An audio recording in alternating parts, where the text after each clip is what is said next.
Hello. आज के हमारे इस वीडियो में हम मानव भूगोल के आधारभूत सिद्धांतों के बारे में चर्चा करेंगे। देखिए, मानव भूगोल के तथ्यों की उत्पत्ति, उसके आपसी संबंध व मनुष्य के वातावरण से संपर्क का अध्ययन जो है उसको समझने के लिए, प्रॉपर तरीके से अध्ययन करने के लिए जो भूगोल शास्त्री थे उन्होंने इन सिद्धांतों की आवश्यकता का अनुभव किया। इन सिद्धांतों के आधार पर ही तथ्यों को समझने में सुविधा रहती है। तो भूगोल शास्त्रियों ने मानव भूगोल के तथ्यों को समझने के लिए जो सिद्धांत प्रतिपादित किए वो मुख्य रूप से 3 सिद्धांत हैं। पहला है विकास और क्रियाशीलता का सिद्धांत, यानी principle of evolution and activity. दूसरा सिद्धांत है पार्थिव एकता अथवा अंतर संबंध का सिद्धांत, प्रिंसिपल ऑफ टेरेस्ट्रियल यूनिटी और प्रिंसिपल ऑफ इंटर रिलेशनशिप। और तीसरा सिद्धांत है वातावरण समायोजन का सिद्धांत, प्रिंसिपल ऑफ एनवायरमेंटल एडजस्टमेंट। आइए हम सबसे पहले चर्चा करते हैं पहला जो सिद्धांत है विकास और क्रियाशीलता का सिद्धांत। इसके बारे में इसे हम principle of evolution and activity भी कहते हैं। ये जो विकास और क्रियाशीलता का सिद्धांत है ये जो है एक नियम पर आधारित है कि परिवर्तन प्रकृति का नियम है, change is law of nature. इसका जो मेन केंद्र बिंदु है वो चेंज है, और इस सिद्धांत के अनुसार जो है चेंज जो है प्रकृति का नियम है। इस क्रियाशीलता नियम के अनुसार विश्व में जितनी भी जड़ और चेतन पदार्थ हैं, यानी जितने भी लिविंग और नॉन लिविंग ऑब्जेक्ट्स हैं, चाहे वो भौतिक हो या सांस्कृतिक, परिवर्तित होते रहते हैं। उनके रूप में, उनकी अवस्था में और उनकी स्थिति में जो है वो चेंज होता रहता है, या हम कह सकते हैं कायाकल्प होता रहता है। और ये जो चेंज है, जितने भी भौतिक और जो जड़ और चेतन पदार्थ हैं, वो उन्नति अथवा अवनति दोनों ही दशाओं में हो सकता है। यानी कोई फिक्स नहीं है कि ये चेंज उन्नति ही लाएगा, ऐसा कोई ज़रूरी नहीं है। ये चेंज यानी पॉजिटिव भी हो सकता है, ये नेगेटिव भी हो सकता है। यानी कहीं वर्तमान दशा में, अगर हम सिंपल शब्दों में समझाना चाहूँ मैं, तो कह सकते हैं कि वर्तमान दशा में या तो क्षय हो सकता है और कहीं इस दशा में वृद्धि भी हो सकती है। इसका कोई फिक्स नहीं है कि वो चेंज होगा वो किस प्रकार का होगा। वास्तव में देखा जाए तो कोई भी वस्तु स्थिर अवस्था में नहीं है। जैसे कि हम एक सामुद्रिक जल तल यानी मीन जो सी लेवल है जो है उसको हम ऊंचाई नापने का एक मापदंड मानते हैं, लेकिन ये जो मापदंड है ये भी एक औसत और काल्पनिक ही है, क्योंकि जो समुद्र का जो जलतल है उसमें भी दिन प्रतिदिन जो है परिवर्तन होते रहते हैं। सॉरी, यह परिवर्तन कुछ स्थानों पर हमें दिख भी सकता है और कहीं पर यह परिवर्तन होता भी है, लेकिन हमें दृष्टिगोचर नहीं होता। दूसरा जो एग्जाम्पल हम चेंज का अगर लें तो हम लेते हैं माउंटेन बिल्डिंग प्रोसेस, पर्वत निर्माण क्रिया। देखिए, पर्वत निर्माण क्रिया में पृथ्वी के तल के कुछ भाग धीरे धीरे ऊंचे उठकर पर्वतों के रूप ले लेते हैं। वहीं अगर दूसरी ओर हम देखें तो कुछ भौतिक कारणों से ये जो पर्वत हैं इनमें अपर्दन भी होता रहता है, और अपर्दन जो है उसका जो मुख्य कारण पर्यावरण, एनवायरमेंटल कंडीशंस ले लीजिए, और दूसरा उस पर नदियाँ, बहने वाली जो नदियाँ हैं। अब ये जो अपर्दन होता है, ये इसका जो पदार्थ है, अपर्दित पदार्थ है, वो नदियों द्वारा बहाकर सागरों में या महासागरों में जमा कर दिया जाता है। दूसरी ओर नदियों के रास्ते में जितने भी गड्ढे या निचले भूभाग जो आते हैं वहाँ पर ये पदार्थ लाकर नदियों द्वारा जमा कर दिया जाता है। और दूसरा एग्जाम्पल हम क्रियाशीलता का देखें, अगर जोग्राफिकल हिस्ट्री भी देखें तो कुछ ऐसे हिमाच्छादित प्रदेश हैं, वो भी यानी जो बर्फ़ से वर्ष पर्यंत ढके रहते हैं, वहाँ पर भी हर दिन जो बर्फ़ है वो पिघलती रहती है। ठीक है। दूसरी ओर कुछ ऐसे हिमाच्छादित पदार्थ हैं वो बर्फ़ पिघल के एक शुष्क मरुस्थलों में भी बदल गए हैं। जोग्राफिकल हिस्ट्री अगर हम देखें, एजेस को हम देखें, तो हमें ये ऐसे कई एग्जाम्पल्स देखने को मिलेंगे। जलवायु में भी धीरे धीरे परिवर्तन होता रहता है, जैसे सर्दी गर्मी आना, वर्षा ऋतु आना। तो ये जो सर्दी गर्मी के कारण क्या होता है कि धरातल की जो चट्टानें हैं उनमें विखंडन होता है और वो मिट्टी के रूप में बदल जाती है। उसके बाद अगर हम देखें, ये जो सर्दी और गर्मी का जो क्लाइमेटिक चेंज है, इसमें जो वनस्पतियां हैं उनमें भी परिवर्तन आता रहता है। फिर एक और एग्जाम्पल हम चेंज का देखें तो वो है स्थानांतरण, माइग्रेशन। ये जो माइग्रेशन है ये पशुओं में और मानव जो प्रजातियां हैं इन दोनों में ही परिवर्तन लाता है, इनकी नस्लों में परिवर्तन होता रहता है। क्योंकि माइग्रेशन के कारण क्या होता है, जो इतने भी क्लाइमेटिक चेंजेस हैं वो हमारे जो ह्यूमन बीइंग्स और एनिमल्स हैं उनको प्रभावित करते हैं, और लॉन्ग टर्म में जाकर वो जो माइग्रेटेड प्रजातियां या नस्लें हैं पशुओं की, उनमें परिवर्तन हो जाता है। इसी प्रकार हम देखें तो मनुष्य में भी परिवर्तन होता है, जैसे कि हम क्लाइमेटिक नस्लों में परिवर्तन बता चुके हैं। उसके बाद जो मनुष्य का जो समाज है उसमें परिवर्तन कैसे होता है कि एक और तो उनकी संख्या बढ़ती रहती है और दूसरी ओर संख्या घटती रहती है। यानी कुछ प्लेसेस पर जो ह्यूमन पॉपुलेशन है वो बढ़ रही है, वहीं कुछ प्लेसेस पर ह्यूमन पॉपुलेशन कम हो रही है। तो ये जो सारे जो एग्जाम्पल हैं, ये सारे क्रियाशीलता के और चेंज के एग्जाम्पल हैं। एक भूगोल शास्त्री रहे प्रोफेसर ब्रून्स। प्रोफेसर जीन ब्रून्स जो हैं, उन्होंने परिवर्तनशीलता के सिद्धांत को अपने शब्दों में व्यक्त करते हुए कहा है कि हमारे चारों तरफ जितनी वस्तुएं हैं वे सब परिवर्तनशील हैं। प्रत्येक वस्तु या तो बढ़ रही है या उसका ह्रास हो रहा है, यानी घटाव हो रहा है, या तो बढ़ रही है या वो घट रही है। वास्तव में कुछ भी स्थायी नहीं है, क्योंकि भूगोल के भौतिक और मानवीय तथ्य निरंतर परिवर्तनशील हैं। अतः इसी दृष्टि से उनका अध्ययन किया जाना चाहिए। तो प्रोफेसर ब्रून्स का कहना है कि सब परिवर्तनशील है और इस परिवर्तनशीलता को कंसिडर करके ही मानव भूगोल का हमें अध्ययन करना चाहिए। ये जो परिवर्तन है, इनके पीछे दो शक्तियां कार्य कर रही हैं। प्रोफेसर ब्रून्स ने इनको दो श्रेणियों में बांटा है। पहला, वे शक्तियां जिन्हें हम भौतिक शक्ति कहते हैं। इन भौतिक शक्तियों में पृथ्वी की जो बाह्य और आंतरिक शक्तियां हैं, यानी एंडोजेनेटिक और जो एक्सोजेनेटिक फोर्सेस हैं, उनको लेते हैं। साथ ही साथ सौर शक्ति यानी सन एनर्जी को लेते हैं। फिर पृथ्वी की जो गतियां हैं उनको लेते हैं। गुरुत्वाकर्षण शक्ति जो हमारे ग्रेविटेशनल फोर्सेस हैं उनको लेते हैं।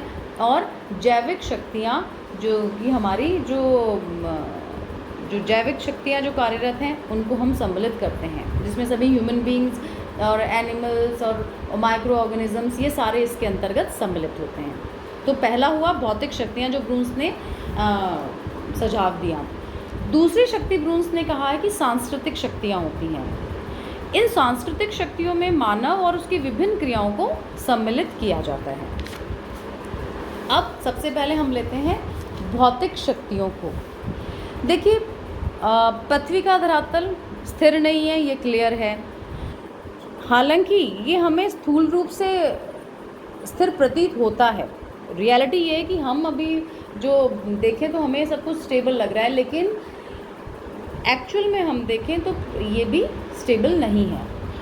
इस पे आंतरिक और बाह्य शक्तियां जो हैं वो कार्यरत हैं और इसे ऊंचा नीचा या समतल बनाने में क्रियाशील वो रहती हैं। यानी कुछ शक्तियां जो हैं वो धीमी गति से कार्य करती हैं और उनके द्वारा किए गए परिवर्तन बहुत डिटेल अध्ययन करने पर ही हमें ज्ञात हो सकते हैं कि भाई ये चेंज आया है। जैसे कि एग्जाम्पल, पर्वतों का ऊंचा उठना, ये बहुत ही स्लो प्रोसेस है, लेकिन ये कंटिन्यूस प्रोसेस है, ऐसा कुछ स्थानों पर होता रहता है। वहीं देखिए, कुछ क्रियाएं इतनी शीघ्रता से कार्य करती हैं कि क्षण भर में ही धरातल पर महान परिवर्तन हो जाते हैं। यानी बहुत एक्टिवली कि विद इन सेकेंड्स हमें वो चेंजेस देखने को मिलते हैं। फॉर एग्जाम्पल अर्थक्वेक्स यानी भूकंप। पृथ्वी की आंतरिक शक्तियाँ जो एंडोजेनेटिक फोर्सेस होते हैं वो दो प्रकार की मानी गई हैं। एक तो पृथ्वी के धरातल में धीरे धीरे परिवर्तन लाती हैं, जैसे पर्वत निर्माणकारी शक्तियाँ यानी माउंटेन बिल्डिंग फोर्सेस। इन शक्तियों के द्वारा भूमि का उन्मज्जन, जिसे हम कहते हैं अपहेवल, अथवा निमज्जन या सबमर्जेंस किया जाता है। अपहेवल यानी ऊंचा उठाना, निमज्जन या सबमर्जेंस यानी नीचे की तरफ धंस जाना किसी चीज़ का, वो इन शक्तियों द्वारा किया जाता है। दूसरे प्रकार की शक्तियाँ शीघ्रता से कार्य करती हैं, यानी बहुत एक्टिवली उनका रिजल्ट हमें देखने को मिल जाता है। और धरातल में ये अचानक परिवर्तन कर देती हैं। एग्जाम्पल के लिए अर्थक्वेक्स ले लें, भूकंप ले लें, बाढ़ें यानी फ्लड्स को ले लें, या फिर कोई वॉल्केनिक इरप्शन को हम ले लें, ज्वालामुखी विस्फोट जिसे हम कहते हैं। ये सारी जो चीज़ें हैं वो शीघ्रता से पृथ्वी तल पर परिवर्तन लाती हैं। इन शक्तियों को हम बेसिकली विवर्तनीय शक्तियाँ, टेक्टोनिक फोर्सेस कहते हैं। ये हमें दिखती तो नहीं है, ये जो टेक्टोनिक फोर्सेस हैं हम देख नहीं सकते आइज से, लेकिन इनका जो प्रभाव है वो हमें स्पष्ट रूप से दिखाई पड़ता है। अब ये हुई जो टेक्टोनिक फोर्सेस की बात। अब हम दूसरी जो बात करें एक्सोजेनेटिक फोर्सेस में, ये जो एक्सोजेनेटिक फोर्सेस हैं ये धरातल पर कार्य करते हैं। इन एक्सोजेनेटिक फोर्सेस के द्वारा अपर्दन का एक चक्र, साइकिल ऑफ इरोजन चलता है, लेकिन ये क्रियाएं सूर्य द्वारा प्रतिदिन होने वाली क्रियाओं की तुलना में बहुत कम इफेक्टिव हैं। ये क्रियाएं हर स्थान पर प्रतिदिन होती रहती हैं। साइकिल ऑफ इरोजन जो है वो कंटिन्यूसली चलता रहता है। सबसे पहले अब भौतिक शक्तियों में हम लेते हैं सौर ऊर्जा को। कैसे सोलर एनर्जी के कारण हमारी जो पृथ्वी तल है, मानव है, उनमें जीव हैं दूसरे, उनमें चेंजेस आते हैं, कैसे हम इसको, ये जो सोलर एनर्जी कंटिन्यूसली क्रियाशील रहती है। देखिए, ये पृथ्वी के धरातल पर होने वाली सभी क्रियाकलापों को शक्ति प्रदान करता है। कौन? सूर्य। सूर्य तापांतर द्वारा सारी पृथ्वी पर परिवर्तन लाता रहता है। इस तापांतर के कारण वायुदाब और अन्य भौतिक दशाओं में अस्थायित्व आ जाता है। जैसे जैसे सोलर के जो टेम्परेचर चेंज होगा, वैसे ही जो एयर प्रेशर है उसमें भी चेंजेस आएंगे, और दूसरी जो भौतिक दशाएं हैं उनमें भी अनस्टेबिलिटी, अस्थायित्व आएगा, वो स्टेबल नहीं रहती हैं उसके कारण। इसके फलस्वरूप जो है प्रकाश और गर्मी, वाष्पीकरण और बादलों का होना, ऊर्जा, वर्षा, हिम, ओस और पाला, आंधी और तूफानों का जन्म होता है। किसके कारण? सोलर एनर्जी का जो चेंज है, टेम्परेचर चेंज है, उसके कारण। वास्तव में देखा जाए तो वायुमंडल पर सूर्य का पूरा नियंत्रण होता है और इससे पृथ्वी के धरातल पर परिवर्तन होता रहता है। जैसे एग्जाम्पल, हिमालय और नदियाँ भी इसी की देन हैं। वर्षा अधिक होने तथा बर्फ़ के पिघलने से उत्पन्न होने वाली नदियों से भूमि के जो ऊंचे भाग हैं उनका अपरदन होने लगता है, और मिट्टी बहकर दूसरी जगह पर जाकर भर जाती है, और इसके फलस्वरूप क्या होता है? धरातल में जो महत्वपूर्ण परिवर्तन होता है, यानी मिट्टी जो है, हम पहले भी बता चुकी हूँ मैं, निचले भागों पर जाके जमा हो जाती है, तो वो जो धरातल का जो परिवर्तन है, यानी जो लैंड एरिया है, उसमें चेंजेस हो जाते हैं। कुछ प्रदेशों में वर्षा की कमी से मरुस्थलीय पवनें मिट्टी को उड़ाकर दूसरी जगह जमा कर देती हैं। इसके अलावा सूर्य के जो तापमान द्वारा पृथ्वी के सभी जो लिविंग पदार्थ हैं, जैसे कि जीवधारी हैं, पशु है, पौधे हैं, मनुष्य है, वो भी प्रभावित होते हैं। वे जीवन धारण करते हैं और कालांतर में उनमें भी परिवर्तन होने लगता है। अतः हम कह सकते हैं कि पृथ्वी के धरातल पर होने वाले समस्त परिवर्तनों का मुख्य कारण सूर्य है। दूसरा जो भौतिक शक्ति है वो है पृथ्वी की गतियाँ, यानी मूवमेंट्स ऑफ द अर्थ। अब ये उपरोक्त सभी शक्तियों के साथ अन्य कई शक्तियाँ भी कार्य करती रहती हैं, जिनके कारण वायुमंडलीय संचालन में विषमताएं या चेंजेस पैदा होते हैं, क्योंकि पृथ्वी स्थिर नहीं है। यह समय समय पर ऐसी गतियों के वशीभूत विचलित होती रहती है जिससे प्रतिदिन और प्रतिक्षण इसके सूर्य से संबंधित स्थिति में अंतर आता रहता है। पृथ्वी अपनी धुरी पर घूमती है। इसका प्रत्येक भाग बारी बारी से सूर्य की ओर होता है, जिसका क्या रिजल्ट होता है? दिन और रात। सूर्य ताप में अंतर होने के कारण प्रातःकाल, मध्यकाल, सायंकाल और रात्रि होती है। क्योंकि पृथ्वी सूर्य के चारों ओर भी घूमती है और इसीलिए इसमें ऋतुओं का परिवर्तन होता है। ग्रीष्म ऋतु, शीत ऋतु, वर्षा ऋतु इसी कारण होती है। इस दैनिक और वार्षिक परिवर्तन के कारण वायुमंडल, सजीव तथा मानव क्रिया भी परिवर्तनशील रहती है। पृथ्वी की इन दोनों गतियों के कारण पवनों और धाराओं आदि गतिशील वस्तुओं की दशा में भी परिवर्तन आता है। पृथ्वी घूम रही है तो जो पवनें चल रही हैं, जो धाराएं बह रही हैं, करंट्स बह रहे हैं, उनमें भी चेंजेस आते रहते हैं। इन गतियों के फलस्वरूप सूर्य द्वारा पृथ्वी पर होने वाली क्रियाओं में बड़ा अंतर आ रहा है। इन शक्तियों के कारण ही पृथ्वी के संतुलन में अंतर आ जाता है।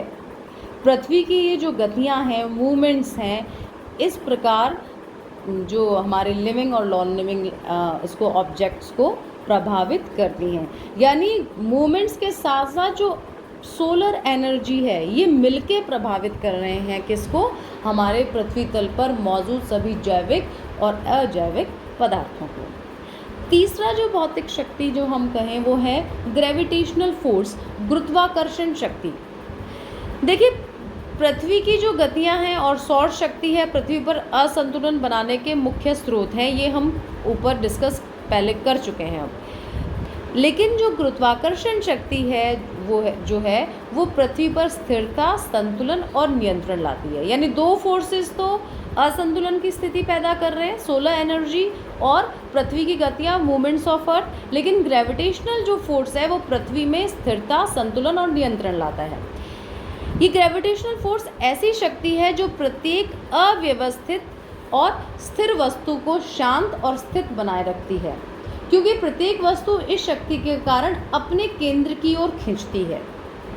यह खिंचाव धरातल को एक सपाट मैदान की भांति बनाने का कार्य करता है।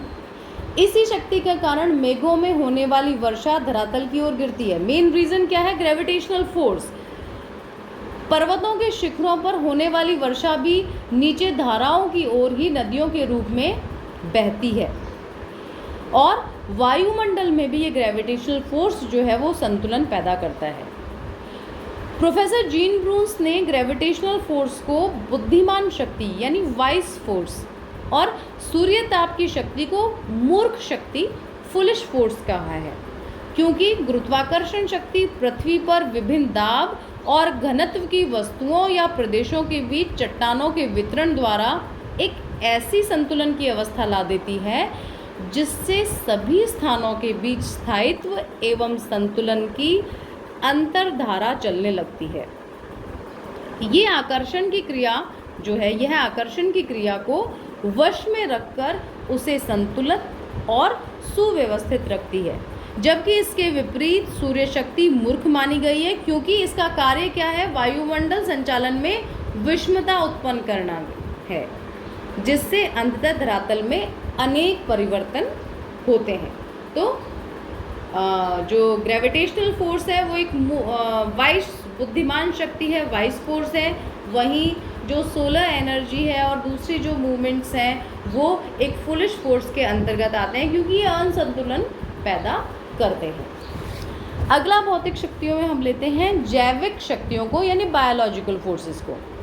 देखिए, बायोलॉजिकल फोर्सेस भी पृथ्वी के धरातल पर परिवर्तन करने में सहयोग देते हैं। पेड़ पौधे अपनी जड़ों से मिट्टी को अलग कर देते हैं, एग्जाम्पल है ये।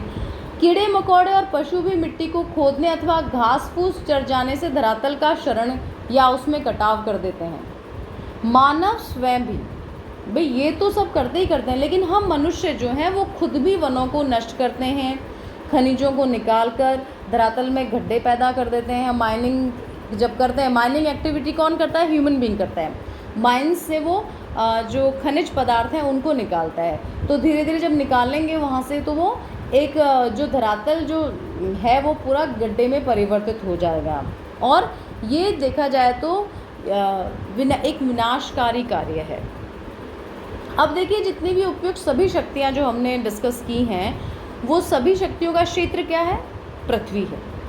यहाँ से ये जो सारी शक्तियाँ हैं ये एक दूसरे से संबंधित होकर ही कार्य करती हैं। वे पूर्णतः स्वतंत्र न होकर एक दूसरे से जुड़ी हुई हैं, मतलब सारी इंटर रिलेटेड हैं, इकट्ठी होके सम्मिलित रूप से ये जो कार्य करती हैं, और ये कार्य इनका सम्मिलित रूप से इनका जो प्रभाव है जो वो हमें पृथ्वी पर दृष्टिगोचर होता है। पृथ्वी के धरातल पर होने वाली सभी घटनाएं एक दूसरे के अधीन होकर ही घटती हैं। तो अगर हम बहुत डीप निरीक्षण करें, डीप इंस्पेक्शन करें, सूक्ष्म निरीक्षण करें तो हमें ज्ञात हो पाता है कि इन घटनाओं के पीछे एक क्रम है, जिससे पता लगता है कि धरातल पर पाई जाने वाली अनेक दशाओं में पारस्परिक संबंध है, और इन सब दशाओं में संबंध स्थापित करने में यह योग प्रदान करता है।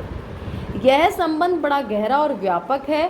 फलतः सभी घटनाओं का अध्ययन क्रम के अनुसार किया जाता है और उनके संबंध स्थापित करने वाले तथ्यों या सिद्धांतों का विवेचन किया जाता है।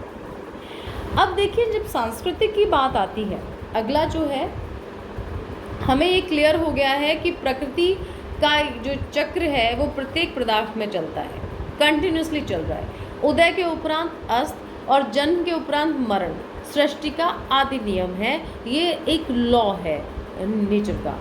पेड़ पौधे और जीवों को में भी हम यंग एज, मिडिल एज और ओल्ड एज का चक्र देखते हैं। विश्व की प्रत्येक वस्तु किसी न किसी अवस्था में होकर अवश्य ही गुजरती है, ये क्लियर कट है, ये श्योर है। यह तथ्य इस बात को स्पष्ट करता है कि सभी वस्तुएं विकास के चक्र में होकर निकलती हैं। इसी परिवर्तन क्रिया के अंतर्गत हमें मानव जीवन की उपस्थिति मिलती है। मानव जीवन में भी क्षण क्षण विकास विनाश होता रहता है। मनुष्य का जो रंग रूप है, आचार विचार है, समाज है, धर्म है, उसका जो इकोनॉमिक एक्टिविटी मानो या व्यवसाय मानो, उसकी संस्कृति जो है वो बदलती रहती है। मानव का भी जन्म और मरण एक परंपरागत सत्य है। मानव समाज के परिवर्तन का जो मुख्य कारण जो मेन है वो है जनसंख्या। जो सांस्कृतिक जो कारण हम बता रहे हैं जनसंख्या है। जनसंख्या की वृद्धि के कारण मानव अपनी आवश्यकताओं की पूर्ति के लिए जिन विभिन्न क्रियाओं को करता है, उन्हीं से उसकी संस्कृति और सभ्यता में वृद्धि होती है और परिवर्तन भी होता है। आरंभ में जनसंख्या कम होने के कारण मानव की आर्थिक क्रियाएं बहुत सीमित थी और संस्कृति का जो स्तर था वो भी निम्न था। लेकिन जनसंख्या की वृद्धि के साथ साथ इन दोनों ही बातों में महान परिवर्तन हो जाते हैं। वर्तमान मानव समाज के अस्तित्व के लिए अनेक अवसर व अवस्थाएं उत्तरदायी हैं। तो हम कह सकते हैं कि मानव जो धरातल है, इसका विकास व विनाश की क्रियाएं सतत प्रयत्नशील हैं या सतत क्रियाशील है।